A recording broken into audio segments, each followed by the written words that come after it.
대당서엽기 제11권 승가라국과 인도 경내 23개국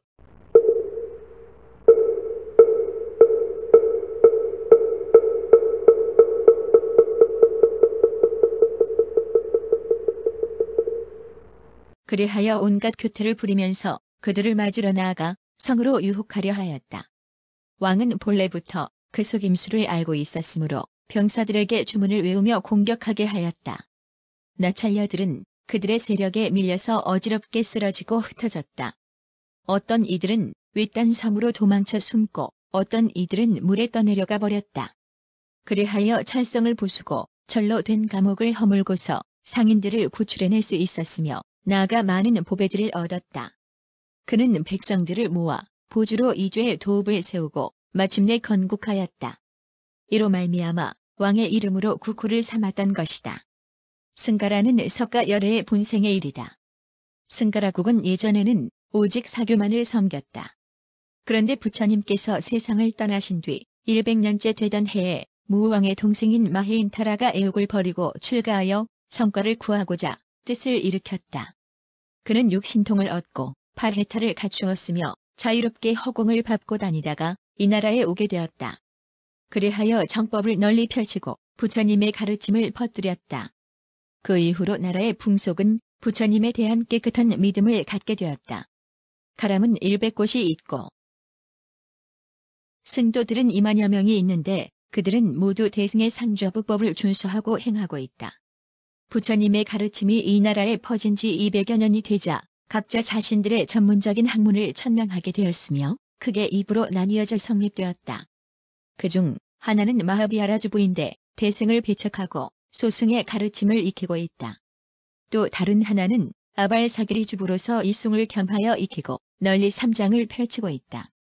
승도들의 계획은 정결하고 정혜가 바르고 맑으며 풍모가 스승으로 삼길 만하여 위의가 참으로 아름답다. 왕궁 옆에는 부처님의 치아를 모신 정사가 있는데 높이는 수백 척에 달한다. 보배 진주로 장식하였는데 그 화려함이 극치를 이루고 있다. 정사 위에는 표주를 세우고 발단마라가라는 거대한 보석을 올려두었는데 그 보석의 광치가 크게 빛을 발하고 있던 빛이 눈부시게 사방을 비추고 있다. 밤낮의 구분 없이 멀리에서 바라보아도 볼 수 있으며 마치 새벽 별처럼 빛난다. 왕은 부처님의 치아를 하루에 3차례씩 씻었는데 향수를 뿌리거나 향가루를 태우고 진귀한 보석으로 더할 나위 없이 화려하게 장식하면서 공양을 올렸다. 부처님의 치아를 모신 정사 옆에 작은 정사가 있는데 이것도 묻보배로 화려하게 장식하였다. 그 속에 금으로 만들어진 불상이 안치되어 있는데 이 나라의 선왕과 같은 몸 크기로 주조되었다. 육계는 귀한 보석으로 장식되어 있다. 뒤에 도둑이 그것을 훔쳐가려고 노렸으므로 경문을 달고 철책으로 주변을 두른 뒤에 엄중하게 경비를 서게 하였다. 그러자 도둑은 지하로 구멍을 파고 정사 안으로 들어가 마침내 그 보석을 손에 넣으려고 하였는데 불상이 조금씩 위로 올라가 멀어졌다. 도둑이 아무리 잡으려 하였지만 끝내 손에 넣지 못하자 포기하고서 한탄하며 말하였다. 여르께서 옛날 보살행을 닦으시면서 광대한 마음을 일으키시고 널리 서원을 내시어 위로는 자신의 목숨에서부터 아래로는 나라와 성읍에 이르기까지 사상을 가엾이 여기시어 일체를 두루 베풀어 주셨다. 그런데 지금 이 불상은 어찌 이토록 보석을 아까워한단 말인가. 가만히 생각해보니 과거의 보살행은 분명하지 않구나. 그러자 불상은 이내 머리를 숙이더니 보석을 주었다. 도둑이 보석을 얻은 뒤에 살 사람을 찾아보았다. 하지만 이 보석을 보는 사람들마다 한결같이 이렇게 말하였다. 이 보석은 선왕께서 금불상의 육계에 안치하였던 것이다. 너는 어떻게 이것을 얻어서 몰래 팔려고 하느냐. 그리하여 그를 붙잡아 가둔 뒤 왕에게 보고하였다. 왕이 도둑에게 어떻게 그 보석을 얻었는지 물어보았다. 도둑이 답하였다. 부처님께서 친히 저에게 주신 것이니 저는 도둑이 아닙니다. 왕은 그 말을 믿을 수가 없었다. 그리하여 사람을 보내 불상을 조사해보게 하였더니 과연 불상이 머리를 숙이고 있었다. 왕은 이런 신령스러운 기적을 보고서 부처님에 대한 믿음이 더욱 굳어졌다. 그리하여 그 사람의 죄를 묻지 않고 그 보석을 후하게 값을 쳐서 다시 산 뒤에 불상의 육계를 장식하기 위해 다시 정수리에 안치하였다. 불상은 지금도 머리를 숙이고 있다. 왕궁의 옆에 커다란 주방이 마련되어 있는데 날마다 18,000명의 스님들에게 음식을 만들어 공양하던 곳이다. 공양 시간이 되면 승도들은 바루를 들고 밥을 받았으며 음식을 먹고 난 뒤에는 각자 자신의 거처로 돌아갔다. 부처님의 가르침이 이곳으로 흘러든 이래로 이런 공양이 시작되었는데 자손들이 왕통을 계승하면서 그 불사를 이어받아 지금까지 이어지고 있다. 그런데 수십 년 동안 이 나라는 정난에 휘말려 아직까지 군주가 정해지지 않았으므로 지금은 이 불사가 중지된 상태이다. 이 나라에서 바다에 접한 곳은 진귀한 보석이 나는 곳이다. 왕이 친히 제사를 올리면 신은 귀한 보화들을 하사한다. 수도의 사람들이 모두 와서 채집하려고 하지만 각자의 복의 과보에 따라서 얻는 것이 다르며 보석을 얻으면 그에 따라서 세금이 각각 부과된다. 이 나라 동남쪽에는 능가산이 있다. 암곡은 매우 깊고 험하며 신이나 귀신들이 논일고 있다. 옛날 열애께서 이곳에서 능가경을 설하셨다. 이 나라의 남쪽 바닷길로 수천 리를 가면 나라게라주에 도착한다. 섬사람들은 위소하여 키는 삼척 남짓하다. 몸은 사람의 모습이지만 새의 부리를 하고 있으며 농사를 짓지 못하기 때문에 오직 야자를 먹고 산다. 나라게라 섬의 서쪽으로 바다를 따라 수천 리를 가면 윗단섬 동쪽 벼랑의 돌로 만들어진 불상이 있는데 높이는 100여 척에 달하며 동쪽을 향해 앉아있다. 월해주를 육계로 삼고 있다. 달이 차올라 높이 떠 비추면 물은 곧 높은 곳에서 폭포를 이루어 내리 흐르는데 벼랑을 타고 엄청난 기세의 물이 계곡으로 쏟아져 내린다. 당시 상인들이 풍랑을 만나 파도가 치는 대로 이리저리 떠돌다가 마침내 이 외딴 섬에 도착하게 되었다. 바닷물은 소금기가 있어 마시지 못하여 오랫동안 사람들은 갈증에 시달렸다. 그런데 이때가 마침 15일이었으므로 불상의 정수리에서 물이 흘러 사람들이 모두 그 물을 먹고 구제받았으니 이로써 지성이면 감천이라고 영성이 이들을 구제한 것이라 생각하였다. 그리하여 이곳에 잠시 머물며 며칠을 보냈다. 그런데 달이 높은 바위로 숨어버릴 때마다 그 물이 흐르지 않는 것이었다. 그때 상인의 우두머리가 말하였다. 우리들을 구해주기 위하여 물이 흘렀던 것은 아닐 것이다. 나는 예전에 월해주가 달빛을 받으면 곧 물이 쏟아져 내린다고 들었다. 어쩌면 불상의 정수리에 이 보석이 있을지도 모른다. 그리하여 마침내 벼랑으로 올라가서 살펴보니 과연 월해주가 불상에 육계 삼아 안치되어 있었다. 그 일을 겪었던 사람을 만나보았으므로 그 일을 말해둔다. 이 나라의 서쪽으로 바다를 타고 수천 리를 가다 보면 커다란 보주에 당도하게 된다. 이 섬에는 사람이 살고 있지 않으며 오직 신이 살고 있다. 고요한 밤에 멀리서 바라보면 빛이 온 산과 강을 비추는데 상인들 중에서 이곳에 간 사람은 많지만 그들은 모두 얻어 갖고 오는 것이 하나도 없다. 달라비다국에서 북쪽 숲으로 들어가면 윗단성을 거쳐 작은 마을을 지나게 되는데 흉악한 사람들이 무리를 지어 여행자들에게 해를 입힌다. 이곳에서 2000여 리를 가다 보면 다건나보라국에 당도하게 된다. 2. 공건나보라국. 공건나보라국의 둘레는 5000여 리에 달하고 나라의 큰 도성의 둘레는 30여 리에 달한다. 토지는 비옥하고 농사는 풍성하게 거둔다. 기후는 무덥고 풍속은 난폭하고 거칠다. 사람들의 생김새는 검고 품성은 사나운데 학문을 좋아하고 덕외를 숭상한다. 가람의 수는 100여 곳. 승도는 만여 명이 살고 있는데 대소승을 함께 두루 익히고 있다. 천사는 수백 곳 있으며 이교도들이 뒤섞여 살고 있다. 왕의 궁성 옆에 커다란 가람이 있는데 승도는 300여 명 있으며 이들은 거의가 빼어난 인재들이다. 이 가람의 큰 정사는 높이가 100여 척에 달하는데 그 속에는 일체 의성태자의 보석으로 장식한 왕관이 안치되어 있다. 높이는 2척에 조금 모자라며 진귀한 보배로 장식되어 보배함에 들어있다. 제일 때마다 이것을 꺼내어 높은 자리에 안치하고 향과 꽃으로 공양을 올리는데 이따금 광명을 바란다. 성 옆에 큰 가람 안에는 정사가 있는데 높이는 50여 척이고 그 속에는 박달나무로 조각한 자시보살상이 있다. 높이는 10여 척에 달한다. 어떤 때는 제일이 되면 신비한 빛이 빛나는데 이것은 문예백원 나한이 만든 것이다. 성이 북쪽으로 멀지 않은 곳에 다라수림이 있는데 둘레가 30여 리에 달한다. 그 나무의 잎은 길고 넓으며 광택이 난다. 어느 나라에서든지 책을 쓸 때에 이것을 사용하지 않는 나라가 없다. 숲속에 솔도파가 있는데 이것은 과거 네 분의 부처님께서 앉거나 거니시던 유적지이다. 그 옆에는 바로 문예백원난의 유신서리를 모신 솔도파가 있다. 성이 동쪽으로 멀지 않은 곳에 솔도파가 있는데 기단은 이미 허물어졌지만 여전히 높이가 3길 남짓하다. 옛 선원들의 말에 의하면 이 속에는 열애의 사리가 모셔져 있었는데 제일 때가 되면 이따금 신령스러운 빛을 발하였다고 한다. 옛날 열애께서 이곳에서 법을 설하시며 신통력을 나타내셔서 여러 중생들을 제도하셨다고 한다.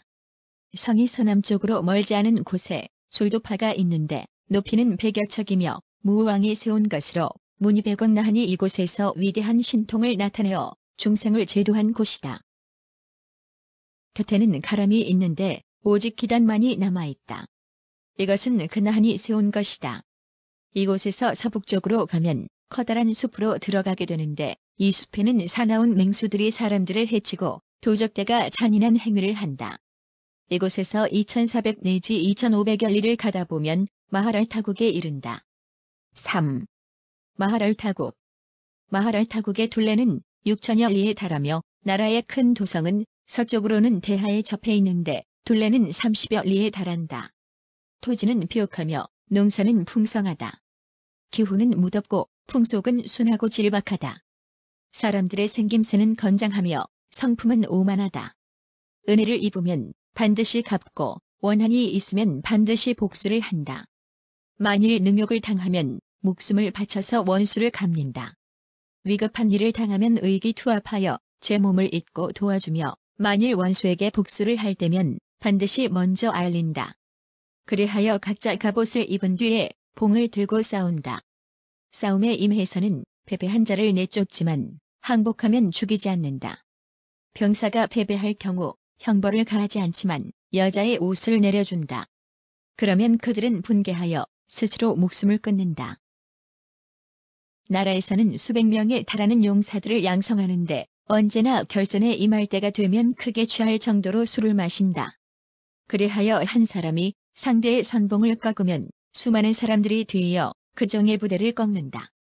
사람을 만나서 멋대로 상해를 입혀도 나라에서는 형벌을 가하지 않는다. 임금이 출타를 할 때마다 북을 두드리며 앞서서 길을 인도한다. 또한 난폭한 코끼리 수백 마리를 사육하고 있다. 그래서 전쟁을 벌이려고 할 때 먼저 코끼리 4개 수를 먹인 뒤에 풀어놓아 마구 짓밟게 한다. 그러면 이들 앞에는 아무리 강한 적도 무릎을 꿇고 만다. 이 나라의 왕은 이 같은 병사와 코끼리의 힘을 믿고서 이웃나라를 쉽게 능욕하곤 한다. 왕은 찰제리 종족인데 이름은 보라기사라고 한다. 지략이 뛰어나고 어질고 자유로움이 먼 곳에까지 마치고 있다. 신하들이 이 왕을 모시고 충성을 다하고 있다. 오늘날 게일대왕이 동서의 나라들을 정벌하여 멀고 가까운 나라들이 조공을 바치고 신하의 도리를 다하고 있지만 오직 이 나라만은 게일왕에게 복속하고 있지 않다. 게일왕은 자주 오인도의 병사들과 소집에 응한 여러 나라의 용맹한 장수들을 몸소 거느리고 토벌에 나섰지만 여전히 이 나라에서는 승리를 얻지 못하고 있다. 그 나라의 병사들이 이와 같았고 그 풍속이 그와 같았으며 사람들은 학계를 좋아하였고 삿된 가르침과 바른 가르침을 함께 숭배하였다. 가람은 100여 곳 있으며 승도들은 5000여 명 있는데 대소승을 함께 닦고 익히고 있다. 천사는 100개가 넘으며 이교도들이 매우 많다. 큰 성이 안팎에 5개의 솔도파가 있는데 이것은 모두 과거 네 분의 부처님께서 앉거나 거니시던 유적지로서 무왕이 세운 것이다. 그 밖에 돌이나 벽돌로 만들어진 솔도파들도 매우 많이 있어서 일일이 들 수가 없을 정도이다. 성이 남쪽으로 멀지 않은 곳에 옛 가람이 있는데 그 속에는 관자재 보살의 석상이 안치되어 있으며 신령스러운 감흥이 눈에 보이지 않게 일어나고 있어서 그곳에서 기도하면 많은 사람들이 소원을 이룬다. 나라의 동쪽 경계에 큰 산이 있는데 산봉우리가 첩첩이 늘어서 있고 겹겹이 높은 산들이 깊고도 험하다. 이곳에 가람이 있는데 깊은 계곡의 털을 잡고 있다. 높은 당과 커다란 건물은 암벽을 뚫고서 봉우리에 기대고 있다. 중각과 되는 암벽을 등지고 계곡을 바라보고 있는데 아잘라 아라한이 세운 것이다. 아잘라 아라한은 서인도 사람이다. 그는 자신의 어머니가 세상을 떠난 뒤 어느 갈래취에 태어났는지 살펴보다 이 나라에서 여인의 몸을 받아 태어난 것을 발견하였다. 그리하여 아라한은 이곳에 와서 근기에 따라 거두어서 교화하고 인도하고자 하였다. 마침내 마을로 들어가 거식을 하다가 어머니의 집에 도착하게 되었다. 여자아이가 음식을 가지고 와서 보시하였는데 젖가슴에서 젖이 흘러나왔다. 친척들은 이 일을 몹시 흉한 일이라고 하였지만 아라한이 본생 인연을 이야기해주자 여자아이는 이내 성과를 증득하였다. 아라한은 자신을 낳고 길러준 은혜를 감사하고 어변의 지극함을 깊이 생각하여 두터운 덕을 보답하고자 이 가람을 세웠던 것이다. 가람의 큰 정사는 높이가 100여 척에 달하는데 그 속에는 돌로 만들어진 불상이 있다. 불상의 높이는 70여 척에 달하며 위에는 석계가 7층으로 만들어져 있는데 고정되어 있지 않고 허공에 걸려 있다. 석계의 각 층 사이는 서로 각각 3층 남짓 떨어져 있다. 옛 선원들의 말에 의하면 이것은 아라한의 원력으로 말미암은 것이라고 하고 또는 신통력에 의한 것이라고 하거나 또는 약술의 공덕이라고 한다. 이러한 실록들을 고찰해 보아도 그 자세한 내용을 알 수가 없다. 정사의 주위로는 석벽을 조각하여 놓았는데 여래께서 옛날 보살행을 닦으시던 여러 인연의 일들을 만들어둔 것이다. 성과를 증득하시려는 길상스러운 조짐, 정멸에 드시려는 신령스러운 감흥 등 크고 작은 일들을 하나도 빠짐없이 모두 새겨놓았다. 가람의 문 밖에는 남북 좌우로 각각 석상이 한 개씩 안치되어 있는데 토속에 의하면 이 석상들은 이따금 큰 소리를 토해내는데 그때는 땅이 흔들린다고 한다. 옛날 진나보살이 이 가람에서 머물렀다고 한다.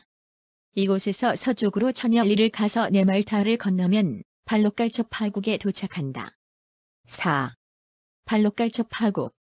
발록갈첩 파국의 둘레는 2400 내지 2500리에 달하며 나라의 큰 도성의 둘레는 20여 리에 달한다.